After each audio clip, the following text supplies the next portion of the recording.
Nahajamo se na otvoritvi prvega kulinaričnega festivala v Kranjski Gori, kjer se danes predstavlja 10 ponudnikov gostinskih oziroma turističnih, kot se sami imenujejo, kamenčki. Ja, moje mišljenje je, Kranjska Gora je majhna, se pravi, fajn je, da vsi gostinci in vsi podjetniki in mali obrtniki skupaj stojimo in Kranjsko Goro potisnemo na najvišjo raven in da bojo naši gostje in vsi ostali, ki so prisotni v Kranjski Gori, zadovoljni, tako bomo pa tudi posledično mi vsi veseli. Ena izmed prednosti je tudi ta, da je Kranjska Gora stopila skupaj, da se predstavljajo veliko število lokalnih ponudnikov kulinarike in to je sigurno dobro. Ker v končni fazi gosta zanima, kaj ponuja destinacija, ne kaj ponuja posamezno podjetje in mislim, da smo tukaj naredili korak naprej. Mislim, da ni veliko takih krajev, ki bi se med sabo vsi ponudniki povezovali. Vsi se nekako, ja, jaz hočem biti boljši od konkurence, če mene ena krava crkne, boljš, da sosedu še dve. Tako da super za Kranjsko Goro, da se tako povezujejo. Otvoritev prvega kulinaričnega festivala, črto potegnete še čist prehmal, kakšen je pa prvi vtis? Ja, jaz mislim, da prvo moramo iskreno čestitati organizatorjem, da je uspel pripeljati v bistvu na prvi mednarodni kulinarični festival v Kranjsko Goro toliko različnih kuharjev, pa ne samo toliko različnih kuharjev, tudi kuharjev iz tolikih različnih držav. Torej, mislim, da res kapo dol in to kuharsko. Jaz mislim, da bo to kar zanimiv vikend, je to neka novost v ponudbi turistične Kranjske Gore.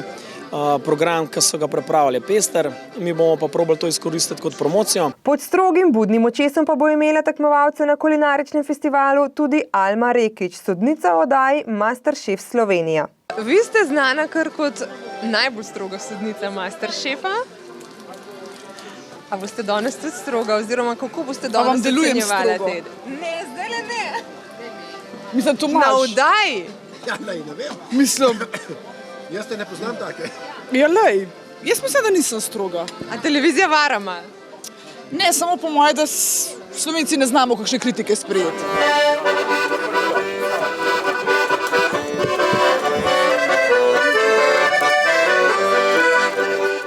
Kaj pa vi danes tukaj predstavljate?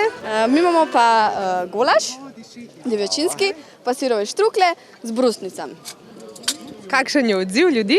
Jaz mislim, kakor vidite, da je odziv še zelo dober.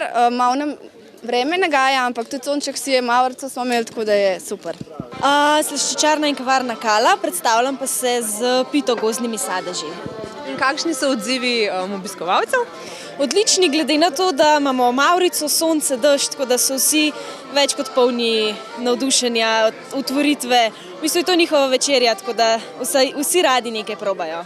Mi smo se predstavili tukaj s tatarskim biftkom, pa telečjim jetrcem s polento. Kakšen je odziv ljudi? Ja, zaenkrat krasen. A si ti že kaj probala danes tukaj? Ja. Kaj pa? Tam sem eno stvar, pa tukaj sem veliko rogljičev pojedla. In je bilo dobro? Ja. A si ti tukaj pomagala pripraviti, a si kaj pekla doma? Ja. Kaj pa? Rogljičke. Do danes nisem vedela, sem občanka Jesenic, ampak nisem vedela, da pri nas izdelujemo zelo dobre sire. In sem zvedela na prvem štartu, da imamo zelo dobre sire, sem pa zelo tako pozitivno presenečena. Pozitivno presenečeni so bili vsi obiskovalci otvoritve prvega mednarodnega kulinaričnega festivala v Kranjski Gori.